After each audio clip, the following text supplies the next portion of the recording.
গত দুদিন আগে স্যামসাং ভারতের বাজারে লঞ্চ করলো স্যামসাং A70s তাদের সর্বপ্রথম 64 মেগাপিক্সেল ক্যামেরার সাথে, এবং এর দাম রাখা হলো 28,999 টাকা এর বেস ভ্যারিয়েন্ট।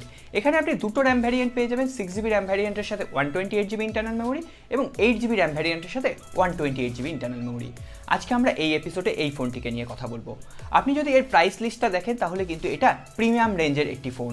আমরা এই ফোনটিতে কি পাচ্ছি এবং কি পাচ্ছি না আমরা দুদিক নিয়েই কথা বলবো। এই ফোনে বেশ কিছু প্রবলেম আছে, বেশ কিছু উইক পয়েন্ট আছে, সবার আগে সেইগুলো আপনাদের সামনে হাইলাইট করব। কারণ অনেকের মতেই কিন্তু স্যামসাং মানেই একটি ভালো ফোন, স্যামসাং মানেই কিন্তু চোখ বন্ধ করে ভরসা করা যায়, এমনটা নয়। স্যামসাং M30s এর ক্ষেত্রে আমরা যেভাবে প্রশংসা করেছিলাম এই ফোনটির ক্ষেত্রে সেইভাবেই কিন্তু এর দুর্নাম করব। তাহলে চলুন আর দেরি না করে আজকের এপিসোড শুরু করি। ভিডিওটি যদি ভালো লেগে থাকে অবশ্যই এটি লাইক করবেন, কমেন্ট করবেন এবং বন্ধুদের সাথে শেয়ার করে দেবেন। আর আপনি যদি আমাদের নতুন বন্ধু হন, নিচের দিকে দেখুন সাবস্ক্রাইব লেখা ছোট্ট বাটন আছে, ওটাকে অবশ্যই প্রেস করুন। সাথে সাথে বেল আইকনটিও প্রেস করতে ভুলবেন না, যাতে আমাদের নেক্সট কোনো এপিসোড আপনার মিস না হয়ে যায়। আসুন আজকের ভিডিও শুরু করি।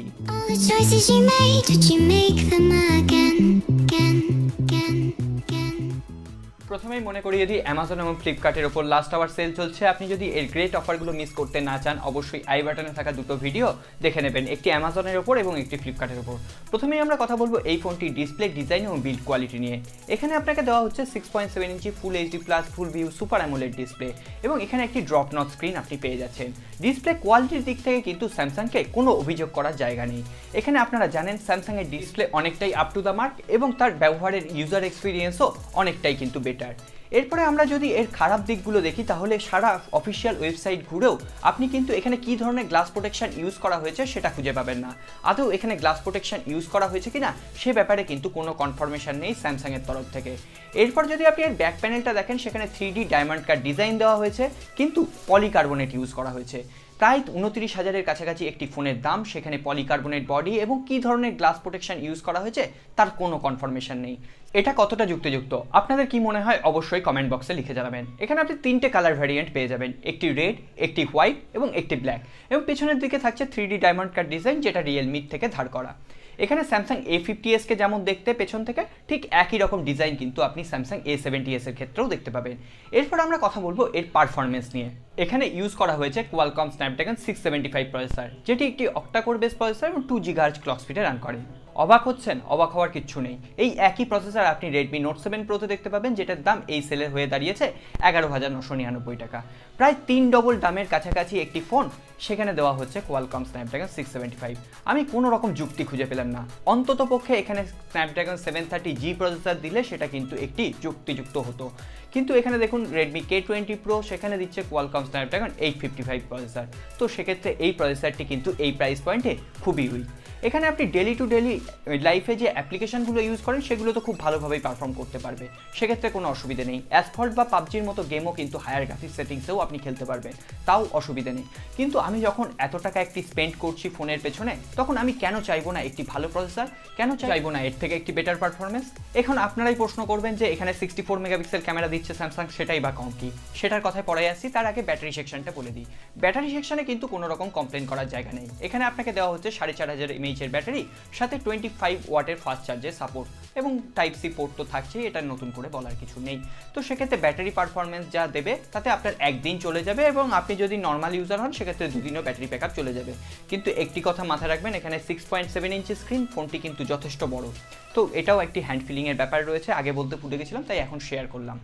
এরপরে আমরা যদি এর ক্যামেরা সেকশনে দেখি, এখানে আপনি ট্রিপল রিয়ার ক্যামেরা দেখতে পাবেন, 64 মেগাপিক্সেলের প্রাইমারি ক্যামেরা যার অ্যাপারচার থাকছে f1.8, এবং এই ফোনটিকে নাইট মোড ক্যামেরা স্পেশালিস্ট হিসেবে হাইলাইট করা হচ্ছে স্যামসাংয়ের নিজস্ব ওয়েবসাইটে। তো সেটা আর কিছুই নয়, যেহেতু অ্যাপারচার এখানে থাকছে f1.8, তাই জন্য লো লাইটেও কিন্তু এটা ভালো পারফরমেন্স দেবে। এখানে আপনি যে প্রাইমারি ক্যামেরা পাচ্ছেন 64 মেগাপিক্সেল, সেখানে সেন্সার ইউজ করা হয়েছে স্যামসাংয়ের GW1 সেন্সার। ওই একই সেন্সার ইউজ করা হয়েছিল রিয়েলমি X-Tর ক্ষেত্রে, যেটা ইউজ করা হচ্ছে রেডমি নোট 8 প্রোতে। তো এখানে বলে দিই, এখানে ওই দুটো ফোনের দাম যেখানে 18,000 টাকা, প্রায় 10,000 থেকে 11,000 টাকা দাম বেশিতে ওই একই সেন্সার আমরা পাচ্ছি 64 মেগাপিক্সেল। এটাও একটি গিমিক সেন্সার, মেন ক্যামেরা যেটা সেটা হচ্ছে 16 মেগাপিক্সেলের, ওই গিমিক সেন্সার ইউজ করে এটাকে 4 মেগাপিক্সেলে ভেঙে এটাকে 64 মেগাপিক্সেল করা হচ্ছে। তো এখানে কিন্তু নতুনত্ব, নতুন টেকনোলজি বলতে কিছুই নেই। ওই 12কে ভেঙে 48 এবং 16কে ভেঙে 64, এটা আপনাদের কাছে পরিষ্কার। এরপরে সেকেন্ড যে সেন্সারটি থাকছে 8 মেগাপিক্সেলের ওয়াইড অ্যাপারচার লেন্স এবং 5 মেগাপিক্সেলের ডেপথ মোড ক্রিয়েট করার জন্য। অবশ্যই ভালো কথা, আমি যেখানে 2 মেগাপিক্সেল ডেপথ মোড পছন্দ করি না সেখানে স্যামসাং এই প্রাইস রেঞ্জে 5 মেগাপিক্সেল ডেপথ মোড ক্রিয়েট করতে পেরেছে, তো এটা নিয়ে কিছু বলার নেই। এবং এরপর যদি আপনি ফ্রন্ট ক্যামেরার কথা বলেন তাহলে এখানে সেলফি শুটার থাকছে 32 মেগাপিক্সেলের এবং অ্যাপারচার থাকছে f2.0, তো সেক্ষেত্রে সেলফির ক্ষেত্রেও একটি ভালো পারফরমেন্স পেয়ে যাবেন আপনি। এখানে আপনি ব্যাক ক্যামেরা দিয়ে 4K ভিডিও শ্যুট করতে পারবেন, থাকছে টাইম ল্যাপস এবং স্লো মোশনের সুবিধাও, এবং এখানে থাকছে EIS এর সুবিধা অর্থাৎ ইলেকট্রনিক ইমেজ স্টেবিলাইজেশন, যেটাকে স্যামসাংয়ের অফিসিয়াল ওয়েবসাইটে সুপার স্টেডি মোড বলে আখ্যায়িত করা হয়েছে। এরপর আমরা এখানে ভালো দিকগুলো একটু কথা বলি। এখানে আপনি ট্রিপল কার্ড স্লট পাবেন, অর্থাৎ দুটো সিম এবং একটি microSD card at a time use করতে পারবেন। ফোনটিতে সমস্ত সেন্সার অ্যাভেলেবেল থাকছে ফাস্ট ফেস আনলকিং এবং ফাস্ট ফিঙ্গারপ্রিন্ট সেন্সার, এবং এটা কিন্তু ইন ডিসপ্লে ফিঙ্গারপ্রিন্ট সেন্সার, কারণ প্রথমেই বলেছিলাম এখানে অ্যামোলেড ডিসপ্লে ইউজ করা হয়েছে। এরপর থাকছে লেটেস্ট অ্যান্ড্রয়েড 9.0 পাইয়ের সাথে স্যামসাংয়ের ওয়ান ইউআই এর কাস্টমাইজেশন, এবং স্যামসাংয়ের এই ওয়ান ইউআই কাস্টমাইজেশন কিন্তু যথেষ্ট স্টেবল এবং যথেষ্ট ফ্লুয়েন্ট, সে ব্যাপারে পারফরমেন্সের দিক থেকে কিন্তু কোনো রকম অসুবিধা হবে না, এবং অ্যান্ড্রয়েড কিউর আপডেটও কিন্তু এই ফোনটিতে আসবে, সে ব্যাপারেও কিন্তু চিন্তা হওয়ার কোনো কারণ নেই।